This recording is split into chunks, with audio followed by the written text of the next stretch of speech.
Hi, this is hotelierintel.co and this is Hotelier Backbrief. Today I'm sitting down with the general manager of Marriott Sukhumvit Bangkok.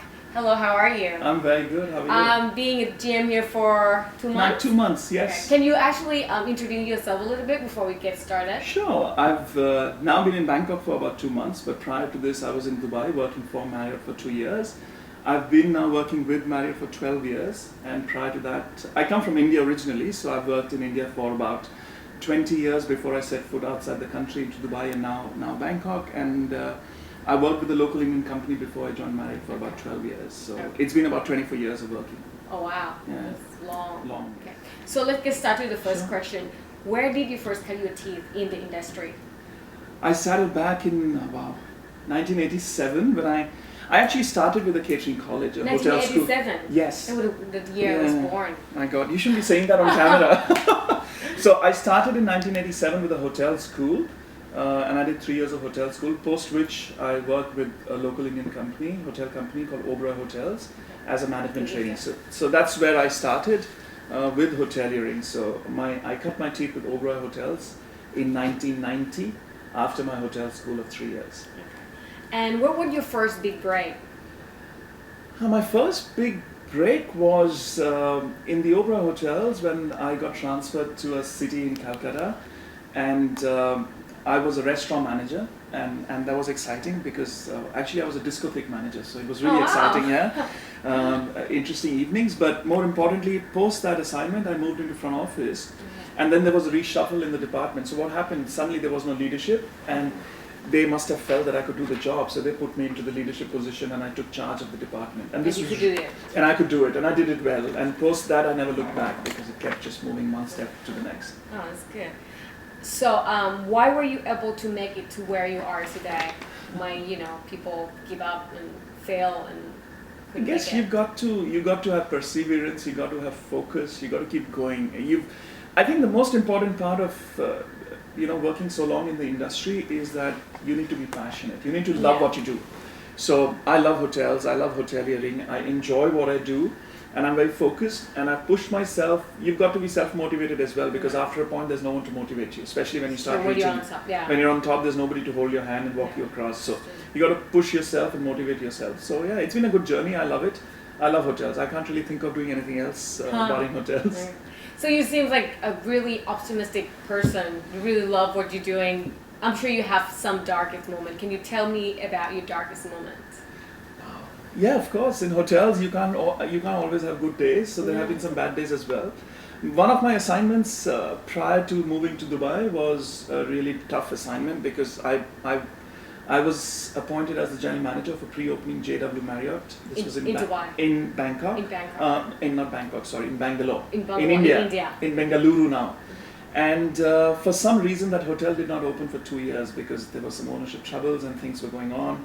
So yeah, the hotel didn't open for 2 years. So I'd hired a team, and then I had to let the team go, and I had to look for a job myself. That's how I moved to Dubai, which was good because Dubai was fantastic, but that 2-year phase was really difficult. Because obviously when the hotel's not opening, costs are going up. There were a lot of challenges. So. And how did you get through that? Yeah, I just motivated myself every day to get to work. Tried and worked very closely with my area team and my bosses.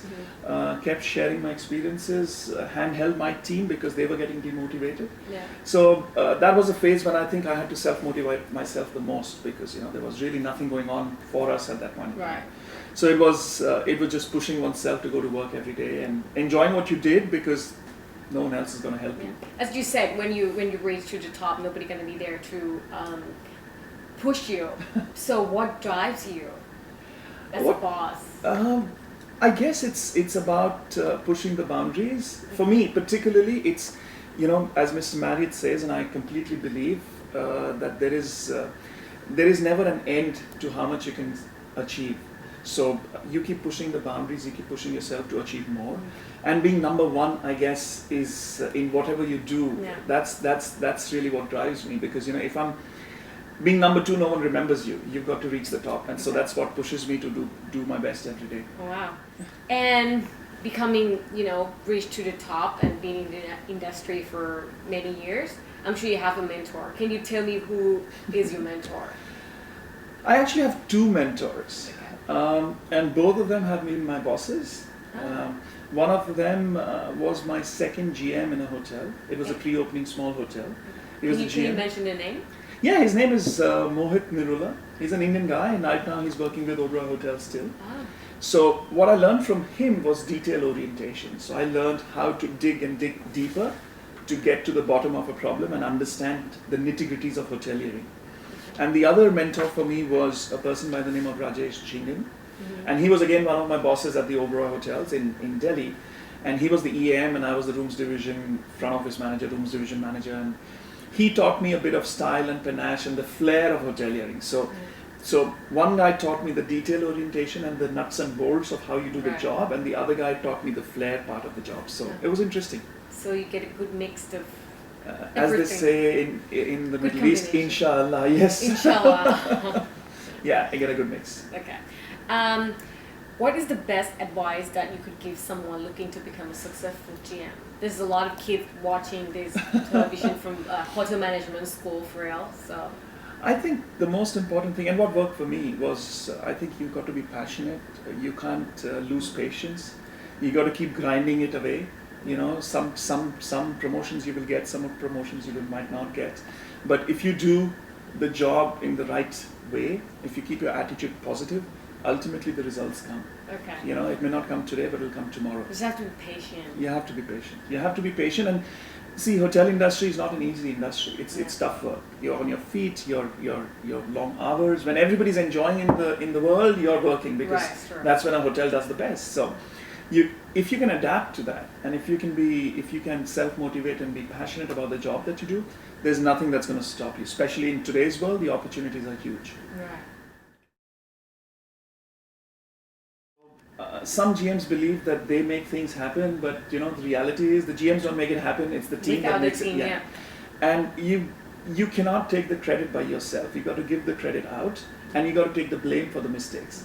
So it's a bit of a different approach to being a leader, but that's been my approach. Praise the team, take the blame for the mistakes that are happening, work together, and you'll get your results. Wow. So if you weren't in the hotel industry, what would be your alternate career? I would probably be a sports person or a sports commentator. I love sports, and you know What in kind of India sport? in India we play a lot of cricket. Cricket. That's like religion for us back in India. So I love playing cricket as well. But if I could make it in the team, then I would definitely become a sports commentator. Something involved. Yeah, about something that. involved with cricket. Traveling with the cricketers, I just love cricket.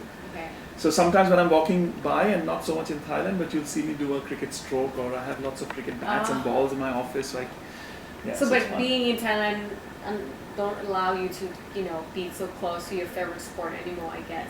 No, but there are some Playing really there. nice cricket clubs. My director of marketing, he plays cricket as well, and he's part of a club. So now I'm settling well into the hotel. So that's the next aim, weekend cricket. So Okay. I'm looking forward to that. Okay. Okay, one last question. What are the things you wish your guests didn't do? Didn't ask for complimentaries. Ah. And no, I think some guests can be a little demanding and unreasonably so. As long as they're reasonable and they have a genuine. For example, do you have some example? Ooh, there are many. Sometimes guests will complain about a service failure when there was really no service failure. Sometimes guests will compare you with other hotels and unreasonably. Different market, different context, different experience. So we can't. Hotels are like living, breathing creatures. Yeah. So you can't. So It's you not think- robotic. So Yeah. you can't compare one to the other. Every experience is a different experience. Sure. Sometimes some guests can actually push you to a point where they demand compensation, and that's where it starts to get difficult. And If how do you guests- deal with that? Again, in our jobs, we are on show every day, so we've still got to keep a very positive outlook towards any guest complaint.